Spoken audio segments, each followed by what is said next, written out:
Hello people, welcome in the new video, and this channel is Job Coach. Or today we're gonna discuss about SSC selection post, and I think the exam ki last date, I mean to say application form ki last date 27 of October hai, which is less than 1 month. So I think we should be prepared on how to do the preparation, or we should know everything about the exam. And I've made about the vacancies and all the application related issues video, and I will put the link in the description. But today we're going to discuss about something else, and that would be how to prepare, because that's really important. Generally हम इतना खो जाते हैं इन सब चीज़ों में, पढ़ने वढ़ने में, कई बार we fail to do basic things. तो ये वीडियो बहुत ही इम्पोर्टेंट है. छोटी सी वीडियो रहेगी, और इसको सुन लेना. एक तो इस वीडियो के 2-3 फायदे हैं. एक तो आपको थोड़ा सा कॉन्फिडेंस आएगा, और थोड़ा सा आप रिलैक्स फील करेंगे. You will feel relax. You are on the track of preparing. So basically सबसे पहले तो आपको पता होना चाहिए कि इसमें 3 तरीके के क्वालिफिकेशंस है, और वो 3 तरह की क्वालिफिकेशंस है. एक तो 10th, 12th and graduation and above. Graduation and above. ठीक है. तो जो CBT होगा, CBT यानी computer based test, CBT computer based test जो होगा वो इन तीनों के लिए डिफरेंट होगा. तो सबसे पहले तो आपको जानना चाहिए कि सब्जेक्ट क्या है. तो सब्जेक्ट कुछ इस तरह से है. जो पहला है वो जिसको हम जीके बोलते हैं आसान भाषा में, तो हम आसान भाषा में ही रखेंगे जीके. ऐसे तो जनरल इंटेलिजेंस बोलते हैं. और दूसरा सेक्शन या दूसरा सब्जेक्ट वो होता है आपका मैथ्स, जिसको कॉम्प्लिकेटेड भाषा में क्या बोलते हैं, क्वांटिटेटिव एप्टीट्यूड्स. और तीसरा होता है आसान भाषा में रीजनिंग, जिसको कॉम्पिटिटिव और थोड़ी सी कॉम्प्लिकेटेड लैंग्वेज में क्या बोलते हैं, जनरल इंटेलिजेंस. और चौथा इंग्लिश, जिसको आई थिंक कॉम्प्लेक्स लैंग्वेज में इंग्लिश बोलते हैं. तो हम थोड़ा सा स्ट्रेटेजी देख लेते हैं कि प्रिपेयर करना कैसे, आपको तैयारी कैसे करनी है. तो हम जीके से शुरू करते हैं. ऑरेंज लिया है तो ऑरेंज से GK. Let's start with GK. ठीक है. तो जीके की प्रिपरेशन के लिए सबसे बेसिक रूल्स. तो सबसे जो नंबर 1 बेसिक रूल है कि आप लास्ट 6 मंथ के जितने भी चेंजेस हो रहे हैं हमारी कंट्री में, जैसे कि economic changes, finance related, sports related, और एनीथिंग जो भी हो रहा है, जो कुछ नया हो रहा है कंट्री में, उस पर आप ध्यान देंगे और थोड़ा सा अपडेटेड रहेंगे. बी अपडेटेड, क्योंकि 6 महीने में से कुछ भी पूछ सकते हैं. Be updated.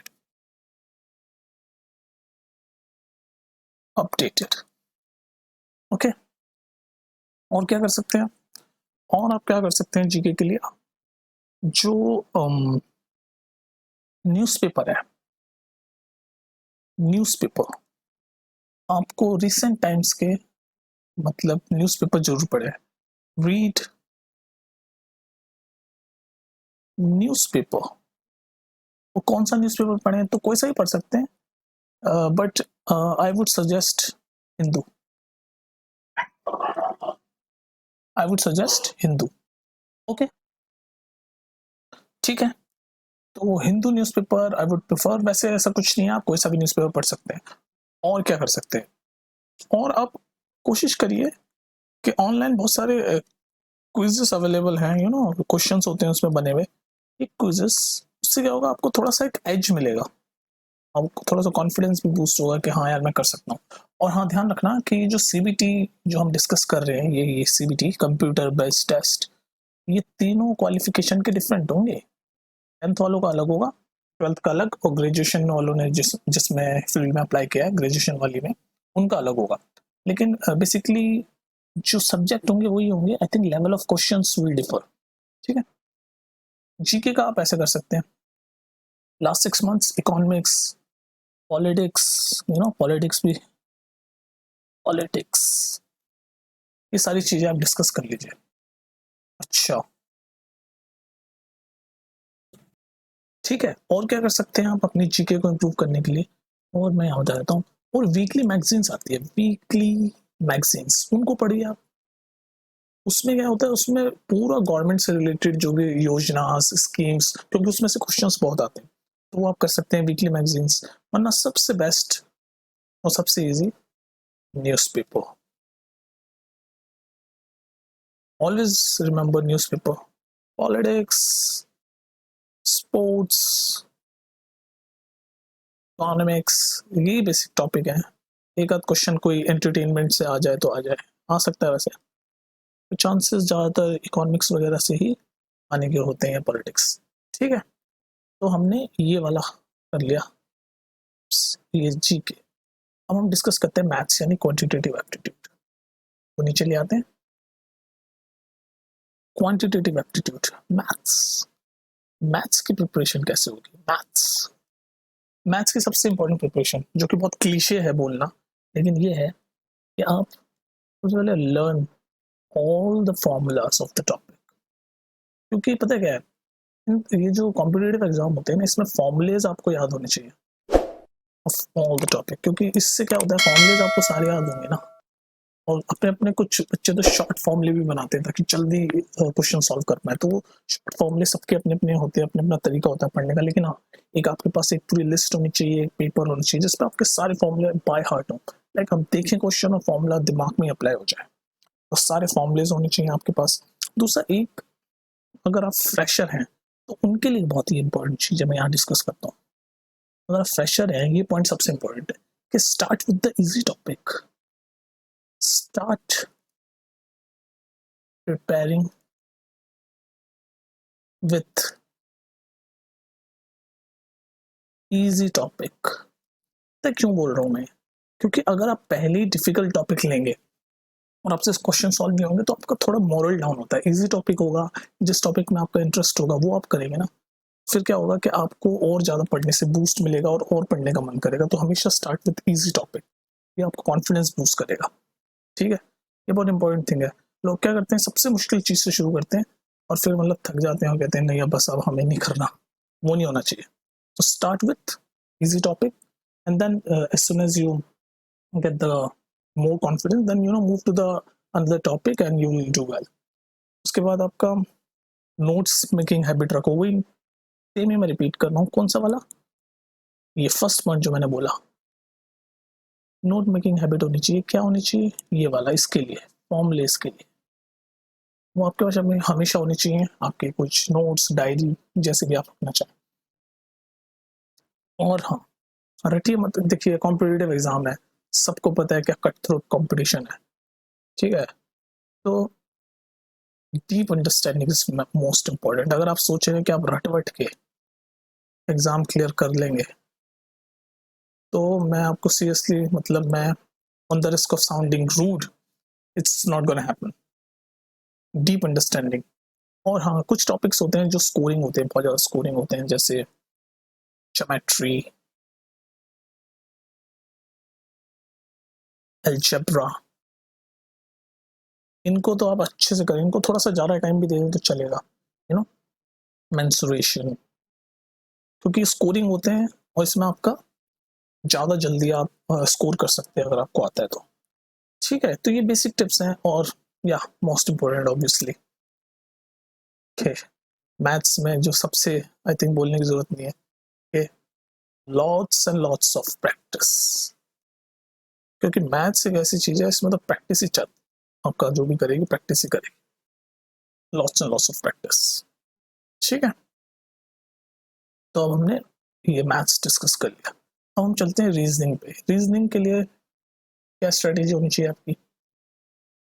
रीजनिंग की स्ट्रेटेजी हम यहाँ नए सिरे से शुरू करते हैं। रीजनिंग जिसको क्या बोलते हैं, जनरल इंटेलिजेंस, मतलब कहते हैं जनरल है, I don't think it's that general.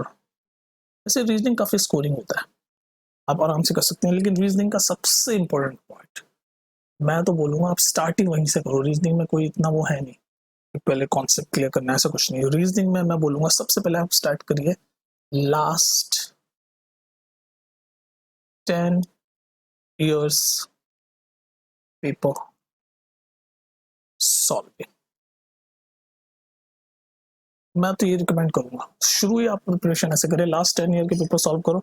मैं बोलता हूँ अगर आप लास्ट 10 ईयर के करेंगे, आपका अराउंड 80 to 90% तो कोर्स कवर हो ही जाएगा रीजनिंग का, इफ यू डू दिस। ये सबसे इंपॉर्टेंट चीज है। रीजनिंग में तो आप शुरू ही में से करो, ठीक है। उसके बाद आप क्या करोगे,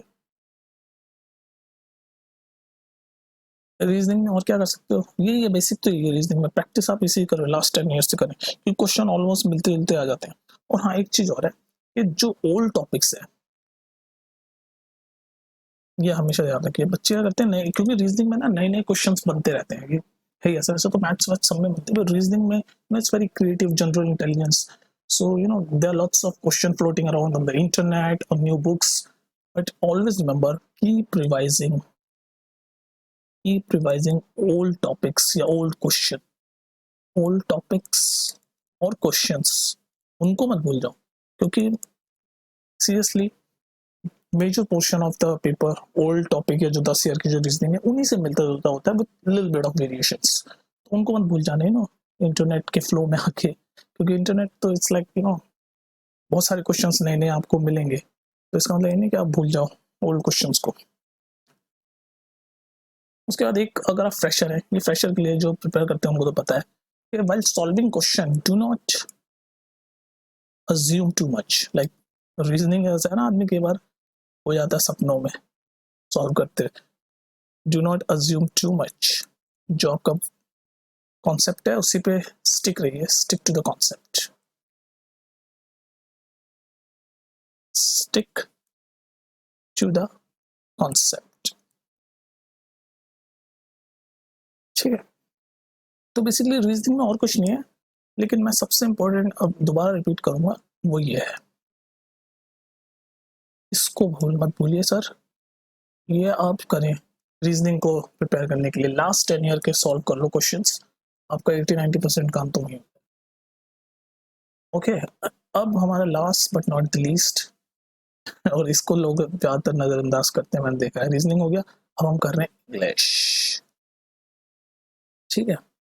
इंग्लिश के लिए क्या करेंगे आप, इंग्लिश के लिए बहुत से लोग तो कुछ करते ही नहीं है, विच इज सैड। लेकिन हाँ, अगर आपको बड़े लेवल को कोई एग्जाम क्लियर करना है तो आपको इंग्लिश करना ही पड़ेगा, इंग्लिश। तो इंग्लिश के लिए आप सबसे पहले तो क्या करेंगे, उसके लिए अगर आपको इंग्लिश इंप्रूव करनी है, वैसे जनरली मैं बताऊँ आपको कि आपकी बेसिक नॉलेज जो है ना, basic knowledge helps a lot. I won't say कि सारा काम हो जाएगा, और basic knowledge helps a lot. Like जो आपकी नॉर्मल इंग्लिश है, जैसे आप पढ़ते हो बचपन से सुन रहे हो, वो काफ़ी हद तक आपका काम कर देती है, क्योंकि एक वो आ जाता है ना सेंस ऑफ राइट और wrong. When you read some wrong sentence, आपको पता चल जाता है कि हाँ यार ये गलत है, तो वो थोड़ा सा हेल्प कर देती है बेसिक नॉलेज। और अगर आप हिंदी मीडियम से हैं और आपकी थोड़ी सी बेसिक कम है, बेसिक नॉलेज ऑफ इंग्लिश कम है, तो मैं रिकमेंड करूँगा रीडिंग इंग्लिश न्यूज़पेपर, और इसके अलावा और क्या कर सकते हैं, लिसनिंग इंग्लिश स्टफ। अब लिसनिंग इंग्लिश स्टफ मतलब इंग्लिश की चीज़ें, कुछ भी हो सकता है, वो कोई लेक्चर हो सकता है, समथिंग सुनना शुरू करिए, ठीक है। दूसरा, कुछ ऐसे टॉपिक है इंग्लिश में जो काफ़ी काम आते हैं, तो उनकी नॉलेज ब्रश अप करो, brush up on what, brush up on, एक ये टॉपिक है प्रीपोजिशंस, प्रीपोजिशंस, इसमें से काफ़ी क्वेश्चंस आते हैं, प्रीपोजिशंस और दूसरा पता है कौन सा है? Conjunctions. Conjunctions,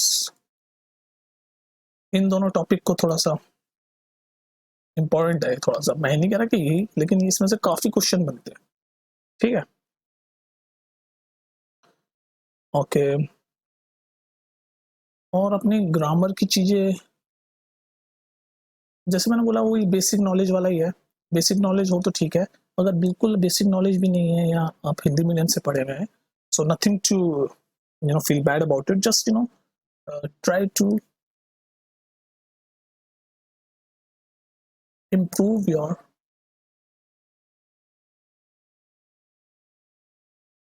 basic grammar skills। Basic grammar skills को तो इम्प्रूव कर ही लो अगर आप हिंदी मीडियम से भी हो तो, क्योंकि फुल इंग्लिश तो मतलब it's not easy for anybody. तो और last but not the least, आप क्या कर सकते हैं, ट्राई टू रीड आर्टिकल्स जो कि न्यूज़पेपर वाले on different topics, on different topics, ठीक है। try to read article on different topics। तो ये सब चीजें तो बेसिकली आपकी प्रिपरेशन टिप्स हो गई सीबीटी की, ठीक है। और ये सीबीटी जब आप क्लियर कर दोगे, इसी के बेसिस पे मेजरली आपकी कट ऑफ तैयार होती है, और सीबीटी क्लियर करने के बाद फिर आपका होता है स्किल टेस्ट, फेज 2 जिसको आप बोलते हैं, फेज 2। वो बात की बात है, लेकिन अब इस वीडियो में बता ही देता हूँ लास्ट में, फेज 2 में आपका क्या होता है, स्किल टेस्ट होता है। तो ये स्किल टेस्ट की तैयारी आप कर सकते हैं, टाइपिंग प्रैक्टिस कर लो, अगर आप श्योर हो कि आप एग्जाम क्लियर कर दोगे तो आई वुड रिकमेंड थोड़ा 5-10 मिनट आप थोड़ा सा टाइपिंग शुरू कर दें, at least 1 page typing every day. और बेसिक नॉलेज सीबीटी में, सीपीटी में, सीपीटी नॉट सीबीटी, सीपीटी भी होता है ना, एक तो होता है टाइपिंग ये फेज 2 में, एक तो होता है टाइपिंग, ये टाइपिंग होता है, और एक होता है ये सीबीटी। सीबीटी में क्या होता है, आपको थोड़ा बहुत पूछ लेते हैं एमएस वर्ड और basic computer skill, basic computer, तो ये सब आप कर सकते हैं, ठीक है। तो ये था आपका प्रिपरेशन करने का तरीका। थोड़ा सा कॉन्फिडेंस बूस्ट कीजिए अपना, एग्जाम क्लोज है, लेस देन 1 मंथ है, and don't take too much stress, just keep working hard and test दीजिए, क्विजेस दीजिए, और यही होता है तरीका क्लियर करने का। I hope you learn something from this video and I'll see you in the next video with more information. Till then, smile and exam के चक्कर में जीना मत भूल जाओ यार। Thanks. Take care.